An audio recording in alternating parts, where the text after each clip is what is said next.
Wala nang maraming paligoy-ligoy pa. Diretso sa punto na. Maiksi lang ang komentaryo, pero diretso sa punto. Maraming kuro-kuro, may tiwali, may totoo. Dito, sa Puntong Diretso tayo. Punto Diretso.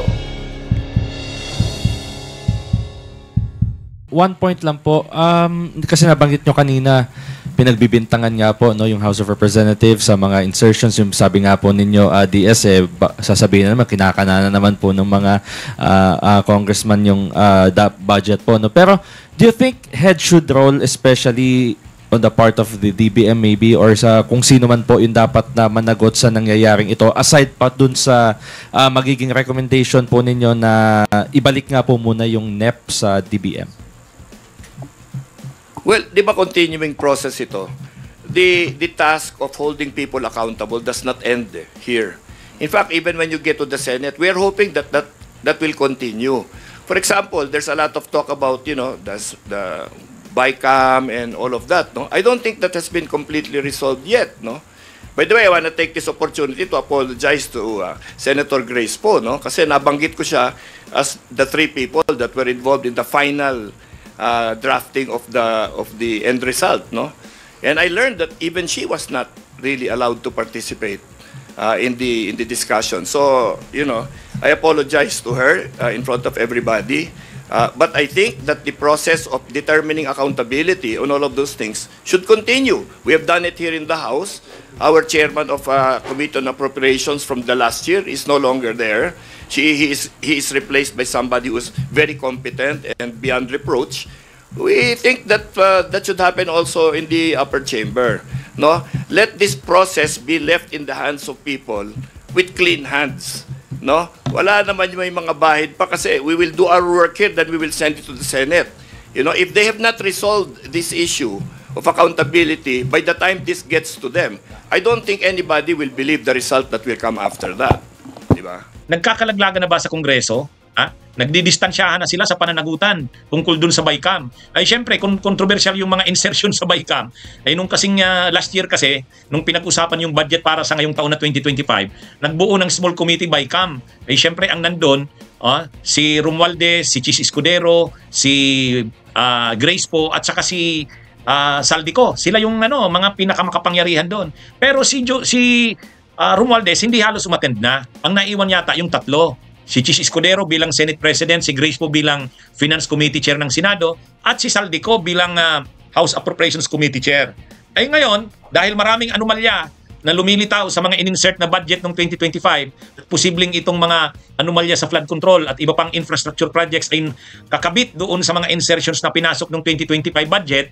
Kaya ngayon, gustong ipatawag yung mga involved doon. Sa Kamara, ini-insist talaga ni Congressman Irese at saka ni Congressman Tubi Chanco sa kanila Laida de Lima, ipatawag si Saldico, ipatawag si Grace Poe. Ang problema, si Grace Poe nagpaliwanag. Pinaabot niya yung mensahe niya sa pamamagitan ni Ronnie Puno, Congressman Ronnie Puno ng House. Sabi ni Congressman Ronnie Puno, nag-a-apologize ako na binanggit ko si Grace Poe, Senator Grace Poe, former Senator Grace Poe, sabi ni Ronnie Puno, na pinaliwanag daw sa kanya ni former Senator Grace Poe, hindi naman daw siya involved doon sa mga insertions na yon. Nandun daw siya sa BICAM pero hindi daw siya kasama doon sa mga nag-usap-usap kung ano-ano yan at magkano yung insertions na yan. Kaya nag-a-apologize si Ronnie Puno. So anong ibig sabihin ni former Senator o ni dating Senadora Grace Poe? Ibig sabihin si Chis lang at saka si Saldico.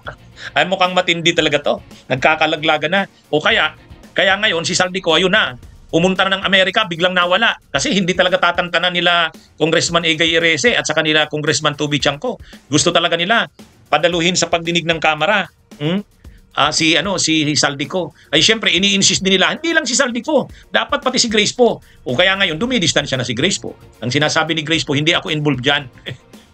So lumilitaw dito si Saldico lang at saka si Chis. Ang problema pagdating naman sa Senado, walang senador na naglalakas loob na ungkatin ang ginawa ni Chis Escudero sa BICAM.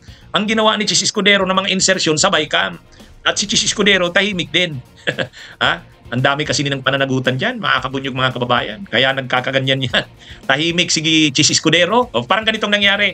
Tahimik si Chis Escudero, ang dating madaldal, ang dating laging humaharap sa media na senador na si Chis Escudero, ang yabang pagdating sa impeachment ni Sara, tamimi ngayon, tahimik ngayon.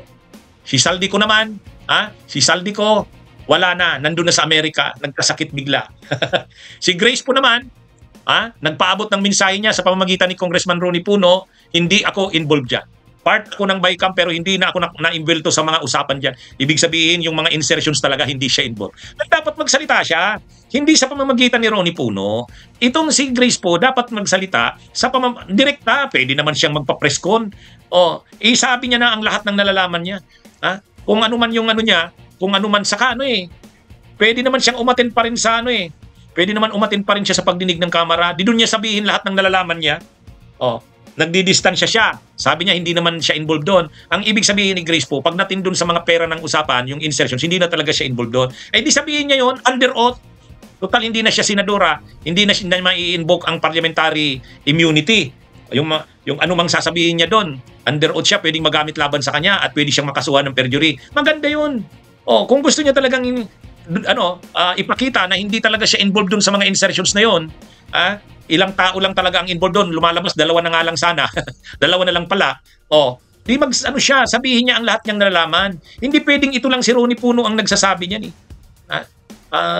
ang sabi kasi ni Ronnie Puno, nag-apologize siya kasi sinabi kasi ni Ronnie Puno, ni Congressman Ronnie Puno, dapat magpaliwanag si Saldico, dapat magpaliwanag si Chis Escudero at saka si Grace po. Sila yung small committee. Ngayon, nagpaliwanag daw si Grace po, hindi siya involved doon sa mga insertions. Kaya lang, dapat hindi si Ronnie Puno ang magpaliwanag. Dapat si Grace po mismo. Di ba?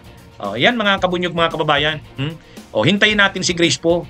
Kung talagang wala siyang kinalaman, magsalita siya, direkta, galing mismo sa bibig niya. Mas maganda pa nga, doon mismo sa kamera, mag-appear siya doon, under oath. Under oath. Yan ang dyan, maganda dyan. Para magkaalaman na. Kasi si Chis tahimik. Si Saldico, nandun na sa Amerika, nagkasakit bigla. Si Grace po naman, hindi daw siya involved. Di magsalita si Grace po. Sabihin niya na lahat ng nalalaman para makuha ang para makumbinsi niya ang taong bayan na hindi nga siya involved diyan. Bunyog, halikan na kasama ka. Bunyog, kapag buklod ay may pag-asa. Luzon, Visayas, Mindanao, isa ang pananaw. Sa bagong Pilipinas ang bunyog isisigaw. Bunyog.